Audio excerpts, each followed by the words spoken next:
Olá, família, sejam todos bem-vindos ao estudo diário das Escrituras. Hoje eu vou mandar um forte abraço aqui para Kátia Vanessa, que mandou um canal para mim que faz o estudo do Vem Segue.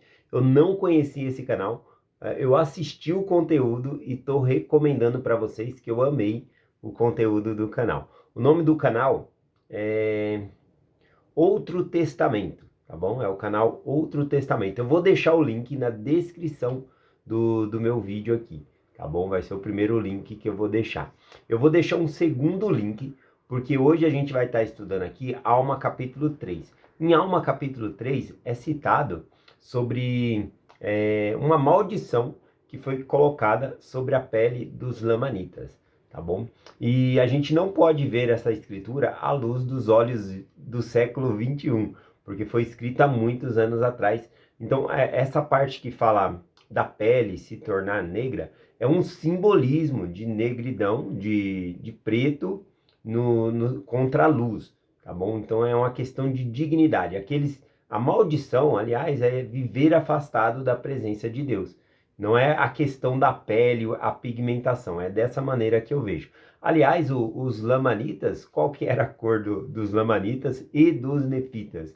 Né? Era da minha cor, né? Eles tomavam sol, né, da cor dos índios que nós conhecemos, tá bom? Então, eles eram morenos, né? Um pouquinho moreno mais claro, um pouquinho moreno mais escuro, mas era basicamente a minha cor, assim, então, eu acredito isso. Tem um outro link que eu vou deixar, que é da Central das Escrituras, vale muito a pena, né?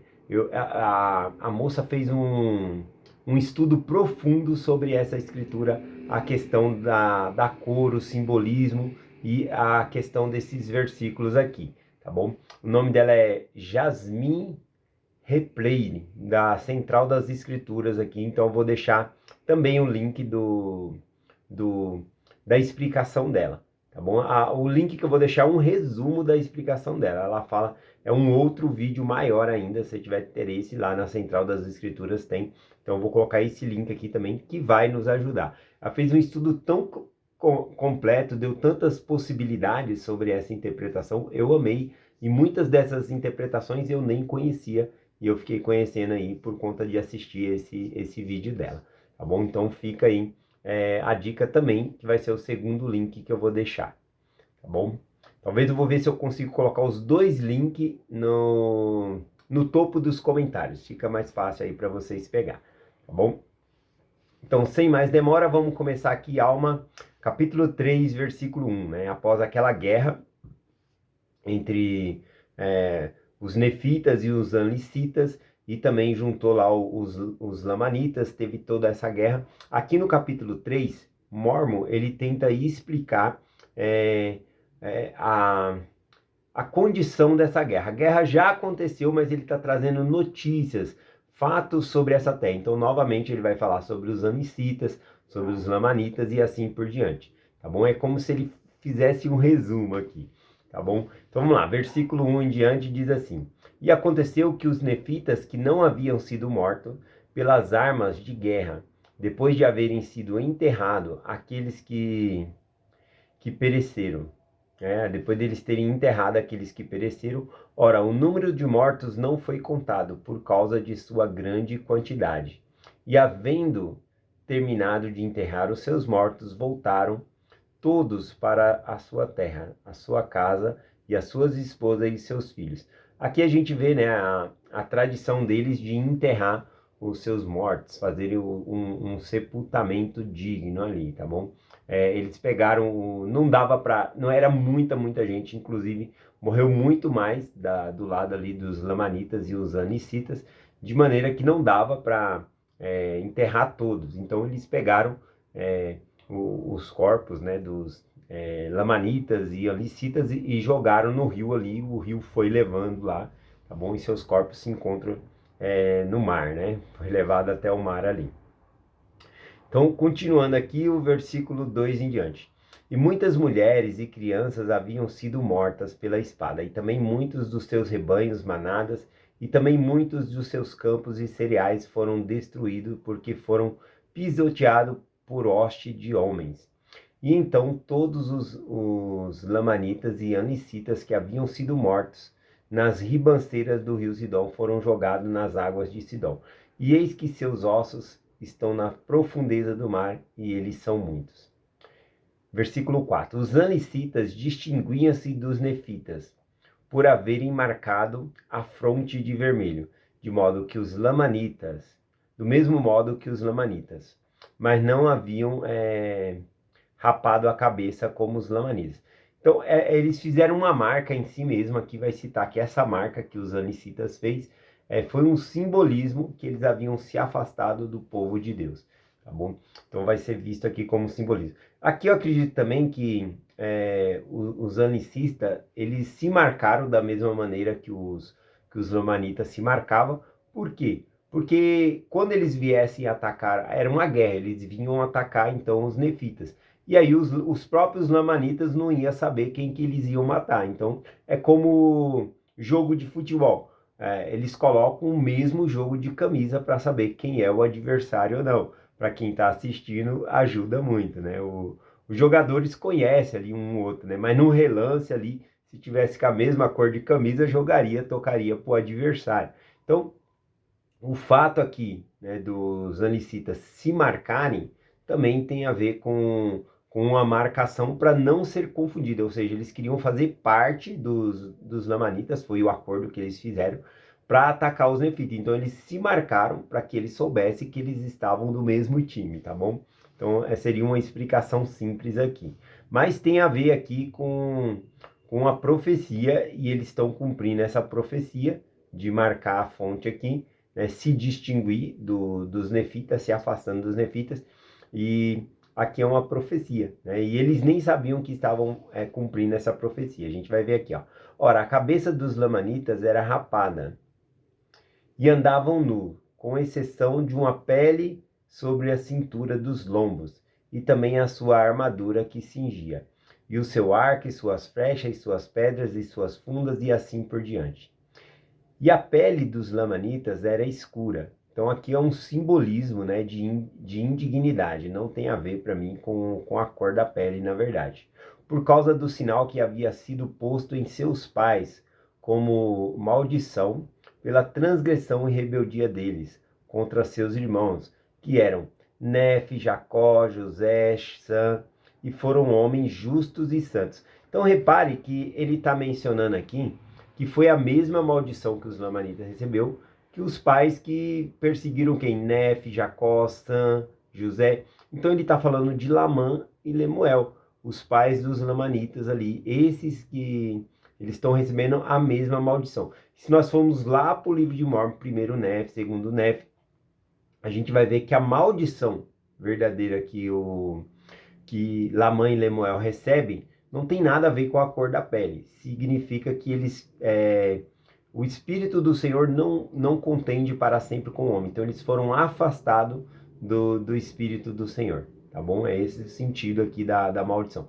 Viver num mundo sem Deus é uma maldição. Não dá para viver sem Deus, tá bom? Esse é o significado aqui da maldição. Continuando aqui, versículo 7 em diante diz assim: E os irmãos procuraram destruí-los, né? Sendo, portanto, amaldiçoados. Ainda está falando aqui de Lamã e Lemuel, quando tentou destruir aqui Nefe, né? E o Senhor pôs neles uma marca, assim, em Lamã e Lemuel, e também nos filhos de Ismael e suas mulheres ismaelitas. E isto foi feito para que sua semente pudesse ser distinguida da semente de seus irmãos, para que assim o Senhor Deus preservasse seu povo, a fim de que não se misturasse e nem acreditassem nas tradições incorretas que causariam sua destruição. Então aqui ele fala para não se casar, não era para misturar os dois povos, porque se os nefitas começassem a se misturar com os lamanitas, eles iam pegar as tradições de não acreditar em Deus, e isso seria uma grande destruição para os filhos que iam crescer sem o evangelho, sem acreditar aqui. Portanto, os que se deixaram levar pelos lamanitas foram chamados por ele no nome, e foi-lhe posto um sinal. Ou seja, aqueles que desobedeceram e se misturaram com os lamanitas, também foi posto o mesmo sinal, que é viver afastado da presença de Deus, por causa da conduta, do jeito que eles viviam. tá bom?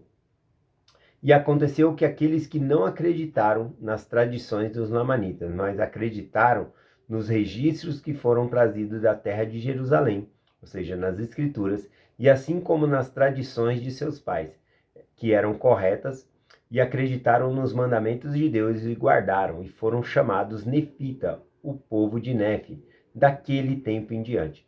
E foram eles que guardaram os verdadeiros registros de seu povo, como também o dos lamanitas. E agora voltarei aos anicitas. Então aqui a Mormon ele vai voltar ao assunto dos anicitas. Ele está falando a respeito da maldição e agora ele volta a respeito dos anicitas para mostrar que os anicitas, por terem deixado o povo de Deus, terem saído do meio dos nefitas, eles vão receber a mesma maldição aqui, tá bom? Que é a marca que eles fizeram, se identificar. Quando nós nos identificamos com o mundo, queremos parecer muito com o mundo, a gente acaba deixando de ser um servo de Deus, né? Lembra do que Jesus Cristo falou, nós estamos no mundo, mas não somos do mundo, não pertencemos ao mundo, ou seja, as coisas pecaminosas. É isso. Continuando aqui. E agora, então, o Mormon ele volta aqui para o relato dos anicitas, né? E agora voltarei aos anicitas, pois também lhe foi posto um sinal. Sim, eles mesmos marcaram a fonte de vermelha. E assim foi cumprida a palavra do Senhor, pois eles são as palavras que dissera de Nefe. Eis que amaldiçoarei os lamanitas e os marcareis para que ele e os seus descendentes sejam separados de ti e de tua semente, de hoje em diante para sempre. E a menos que se arrependam de suas iniquidades e voltarem-se para mim, a fim de que eu tenha misericórdia deles. Também porém um sinal naqueles que se misturarem na semente de teus irmãos, para que também sejam amaldiçoados. Também porém um sinal em todo aquele que lutar contra ti e tua semente. E também te digo que aquele que se apartar de ti já não será chamado tua semente. E abençoar-te-ei, assim como todos os que forem chamados a tua semente. E de hoje em diante para sempre. E estas foram as promessas que o Senhor fez a Nefe e a sua semente. Tá bom? Então, como os anicitas se afastaram, eles recebem a mesma maldição aqui. Ora, os anicitas não sabiam que estavam cumprindo a palavra de Deus quando começaram a marcar a fonte, né, marcando ali a fonte de vermelho. Não obstante, haviam se rebelado abertamente contra Deus. Foi, portanto, necessário que a maldição caísse sobre eles. Então, é o que eu havia mencionado aqui. A marca que eles fizeram em si mesmo, tá bom? Cumpriu a profecia dessa maldição aqui. Ora, quisera que entendesses. Aqui, Mormon, ele faz um resumo. Olha, eu quero que vocês entendam isso. Por que que eles foram amaldiçoados? Entendam isso. Então, a Mormon, ele fala assim, no versículo 19 em diante. Ora, quisera que entendesses que eles trouxeram sobre si a sua própria maldição. E assim todo homem que é amaldiçoado traz a si mesmo a sua própria condenação. Então aqui ele fala, né, que todo homem que é amaldiçoado traz sobre si a sua própria condenação. Ninguém vai te amaldiçoar. Você traz essa maldição sobre nós. Eu trago maldição sobre mim quando eu não vivo os mandamentos ou me afasto completamente do Senhor. Lá em Números, capítulo 23, versículo 23, né, falando, pois contra Jacó é Israel, né, todo o povo de Deus, pois contra o povo de Deus não vale encantamento, nem adivinhação contra Israel. Então veja que contra o povo de Deus não adianta ficar fazendo, alguns chamam de trabalho, alguns chamam de macumba, sei lá o nome, né, que se dá, mas essas coisas não pegam, não vale encantamento contra o povo de Deus, tá bom? A maldição que nós pegamos é por nós mesmos nos afastar do Senhor, que é o que ele está explicando aqui. Continuando aqui, versículo 20 em diante. Ora, aconteceu que alguns dias depois da batalha travada na terra de Zaraela pelos lamanitas e anicitas, outro exército dos lamanitas caiu sobre o povo de Nefe no mesmo lugar em que o primeiro exército enfrentara os anicitas. E aconteceu que foi enviado o exército para lutar, para expulsá-los da sua terra. Ora, o próprio Alma, estando ferido, não subiu dessa vez para batalhar contra os lamanitas. Então, é capaz que na primeira batalha aqui, né, Alma ele se feriu gravemente, ou se feriu de alguma outra maneira, eu acho que foi na batalha, e agora ele não pôde subir à frente do seu exército. A gente, quando estudou o capítulo 2, versículo 16, falou que Alma, né, ele foi à frente do exército ali, guerreando os anicitas. A gente vê como ele consegue matar Anlice com a espada, enfrenta os guardas dos lamanitas, incrível, né, a força que o Senhor dá para ele ali. E agora ele ferido não vai, né. Eu queria fazer uma observação aqui.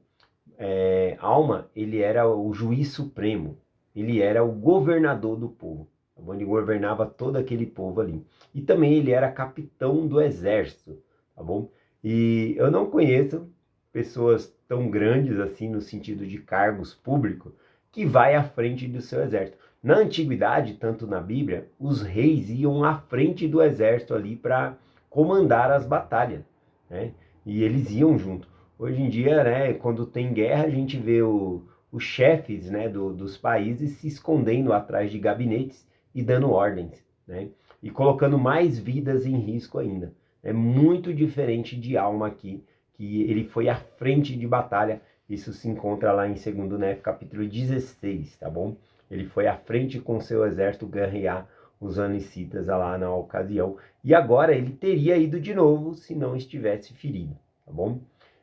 Continuando aqui, aqui já falou que ele estava ferido, por isso ele não foi. Então no versículo 23 em diante diz: Mas enviou um número de exército contra eles, e eles subiram e mataram muitos dos lamanitas, e rejaçaram o restante deles para fora das fronteiras de sua terra.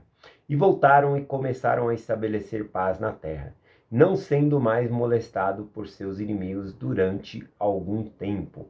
Ora, todas essas coisas deram sim, todas essas coisas, guerras e contendas começaram e terminaram durante o 5º ano do governo dos juízes.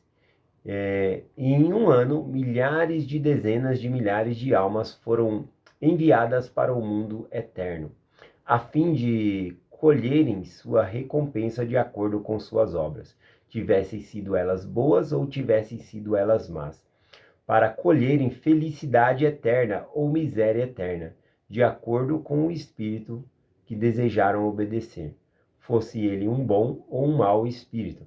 Então, aqui ele fala de milhares de pessoas que foram, né, para o mundo espiritual despreparadas para encontrar Deus, né? E ali eles recebem, então, a sua recompensa pelos seus feitos, de acordo por quem eles decidiram obedecer. Então aqui o versículo 27, ele faz uma conclusão, que é o último versículo aqui, né? Ele faz uma conclusão para que nós possamos entender melhor essa guerra e colocar em prática na nossa vida também, que nós vamos receber recompensa daquele a quem nós decidimos obedecer, tá bom? Versículo 27, porque todo homem recebe recompensa daquele a quem decide obedecer. Isso de acordo com as palavras do Espírito de profecia. Portanto, que seja conforme a verdade. E assim terminou o 5º ano do governo dos juízes. Então, cada um vai receber a recompensa daquele que decide obedecer. Eu lembro na ocasião lá em Mateus 19, quando um jovem rico não seguiu o Salvador. Jesus Cristo até menciona, né? É mais fácil passar um camelo, né, pelo buraco da agulha do que um rico entrar no reino do céu. Os apóstolos então chegaram a Jesus Cristo e falaram: nós todos deixamos para seguir-te, né? O que nós ganharemos? E Jesus Cristo ensina para eles que eles ganhariam 100 vezes tanto e a vida eterna, né? Essa palavra 100 vezes tanto, ela é simbólica. Não é que pelo que eu fiz, agora eu vou ganhar 100 vezes mais. É um número simbólico que não dá para descrever o total de bênção que eu vou receber, tá bom? Então são muitas e muitas bênçãos mesmo, e a vida eterna, né? É o estilo de Deus, é o estilo de vida que Deus ele tem. Então, é essa mensagem que eu compartilho hoje com vocês, em nome de Jesus Cristo. Amém. Até amanhã.